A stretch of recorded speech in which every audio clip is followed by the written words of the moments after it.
ออกเลาะหาเป่าบังกลางดึกกลางดื่นก้มๆเงยๆนำทงนำท่าพาหมาออกเลาะตามวิถีชนบทนั่งซ่อมควันครับแกงพานบ้านนอกมื้อนี้บ่ครบองค์ประกอบปานใดเว้นตกดินโทรหากันสนั่นออกไปหาล่าหาหนูมาขัวเพิ่นว่ามื้อนี้นำทีมโดย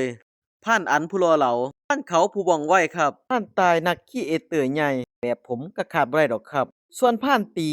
เพิ่นบ่ได้มาครับช่วงนี้เพิ่นตีฮิตเพิ่นส่งอ้ายเพิ่นมาครับพานติดตีผู้ดีห่างเหินที่ห่างเหินคักช่วงนี้เป็นเดือนแล้วเพิ่นว่าบ่ทันได้เข้าเรือนอยู่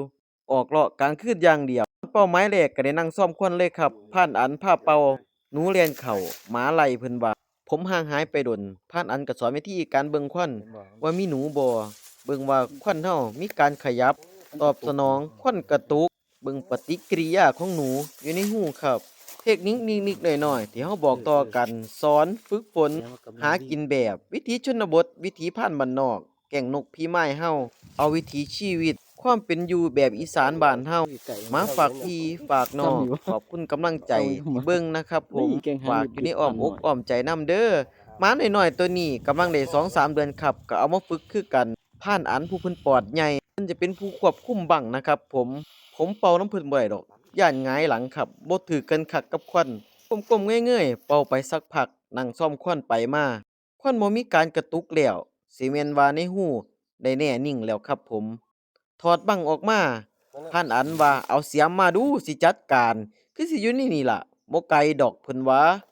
ขุดไปสักพักเตรียมพื้นที่เอาสิบ่ร่วงนะครับเพื่อมันเป็นงูอยู่ในหั้นการหากินเราก็ต้องระมัดระวังเด้พี่น้องให้พันเขาตัดไม้มาแหย่ มาวัดความลึกของหูว่ามีหนูอยู่ในหันบ่นะครับผมผ่านอันก็ทำการแหย่เด้ผู้เพิ่นมักแหย่มักจกนะครับผมแหย่ขึ้นมาแล้วก็ตรวจสอบวงว่าปลายไม้มีขนหนูติดมาบ่หรือแนวใดนะครับผมนี่ล่ะประสบการณ์ของเพิ่นนะครับผมถ้ามื้อใดบ่ได้ออกมาหาอยู่หากินก็พักกันนอนบ่หลับเด้เพิ่นว่า5ทุ่มเที่ยงคืนคุมื้อกว่าสิรวมตัวกันครบไปสักพักได้ฮอดหางหนูออกมาพี่น้องเอ้ยผ่านอันแหย่ทางนั้นผ่านเขาขุดลัดทางนี้ นี่ล่ะครับผมผ่านเฮาอีกขาดบ่ได้ก็คือหมานี่แหละครับผู้เพิ่นเก่งผู้เพิ่นดมบอกพิกัดคนว่าหนูอยู่ไส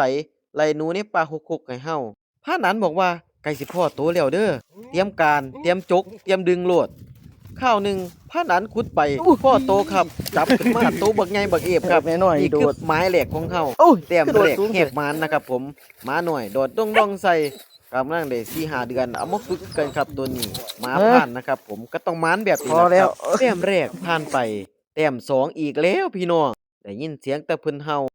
เอิ้นคนสนั่นหวั่นหวนนะครับผมหมายนี่ผัดอยู่ในพะลานหินอยู่ในซอกหินหนองสาครับผ่านเขาเตรียมการผ่านอำประจำการเป่าบังแบบเก่าแบบเดิมตอนแรกก็เถียงกันสิเป่าหรือบ่เป่าพันเขาบอกว่าเป่าโลดถ้าหมามันขวัดมันดมถ้ามีหนูเขาสิเอาออกมาจั่งใดผัดว่า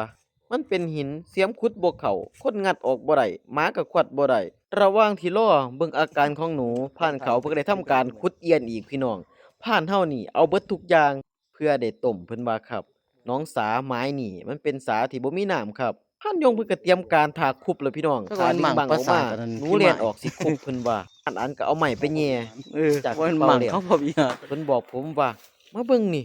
มีหอดขาหนูอยู่ในนี่มันติดออกมาอยู่เพิ่นว่าครับสายจกแบบผมสิพลาดได้จังไดก็ทำการจกเท่านั้นล่ะครับพานเขาลุกขึ้นได้โยนหมามาใส่หมาน้อยที่เอามาฝึกล่ะครับเพิ่นอยากให้มันคุบหนูก็ย้านมันกัดบ่ถึกหนูย้านมันกัดถึกหมาโอ้ยย้านมันกัดถึกผมนะครับแต้ม2ของเฮามื้อนี้ครับแต้ม3พานติดตีนางเฮียงพานอันว่าแม่นมาขอขมาลาโทษบ่แม่นมาขอเลขพุ่นล่ะครับ ส่วนผ่านอันก็แบบเก่านั่นล่ะครับผมก้มๆเงยๆเป้าอย่างเดียวครับทางนี้ไม้นี่เป็นไม้อยู่คันแท้หน้าเป็นไม้ที่กินยากที่สุดเพิ่นว่ามายามใดก็บ่ได้มาเทื่อก่อนก็พานหนูนอนหลับหนูลักออกบ่ได้สันมื้อนี้พานตายมาสิพลาดได้จังไดขึ้นนั่งกลางคันแท้ควบคุมสองพานอยู่ข้างล่างเว้านัวหัวม่วนเว้าหยอกกันให้ลูกท้องมองลูกกลัวได้มานำบ่ว่าซั่นบ่แม่นมาขึ้นบ้านใหม่พุ่นล่ะพี่น้อง เว้าหยอกเว้าหัวกันเล่นพันอันบอกว่าไฟบ่พอควันเบิดแล้วอัดเข้าไปอีกไม้นี่มันเอายากเท่าใดเพิ่นว่าครับ ขี้อีหยัง มายามใดก็บ่ได้ส่วนหมาพันธุ์น้อยๆเฮาก็นั่งหลับครับเพราะว่าเพิ่นบ่เคยออกมาแบบนี้ตอนนี้เป็นเวลาเที่ยงคืนครับนอนถาหมาก็เลยนอนเบิด ท่าคนสักพักพรานอันก็ดึงคอหนูขึ้นมาครับ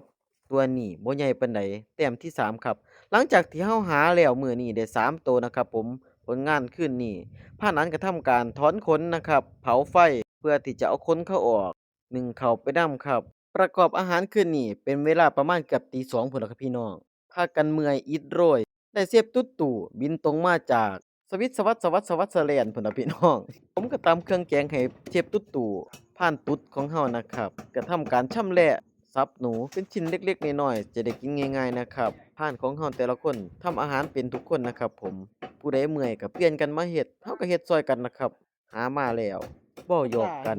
ว่าสิเอาไปฝักอยู่กลางสี่แยกหมู่บ้านนี่แหละครับคือเสน่ห์ของวิถีพี่น้องชนบทบ้านเฮาเว้าหยอกหาเรื่องมาเล่าสู่กันฟังพอได้เป็นสีสันของชีวิตนี่ก็คือความสุขอีกรูปแบบหนึ่ง หนูในหม้อก็สุกคือกัน หนูนา3ตัวคั่วได้ครึ่งหม้อพี่น้องเอ้ยเฮ็ดจั่งใดจั่งสิกินเบิดเฮ็ดสุกแล้วก็เกิดปัญหาอีกปานตุ๊ดก็เลยเอามาทำการตักใส่ถ้วยแบ่งปันกันกินน่ะพี่น้องคั่วหนูนาขมๆใส่ผักสะตันใส่สะเดาเข้าไปความแซ่บแบบนี้มันสิหาไสได้เสิร์ฟความสุขให้กันแบ่งปันรอยยิ้มเก็บเกี่ยววิถีความเป็นบ้านเฮา